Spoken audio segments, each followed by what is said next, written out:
The multi-line text function has been optimized to be more practical and comprehensive, helping users improve their efficiency. Double-click text objects and the text editor tab will appear on the ribbon. Here you can set styles, paragraph layouts, etc. Superscripts and subscripts are supported in the font settings. 2 alignment methods are added, including justify and distribute.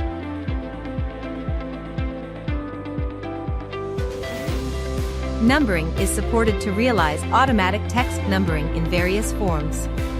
This saves a big amount of time in numbering texts.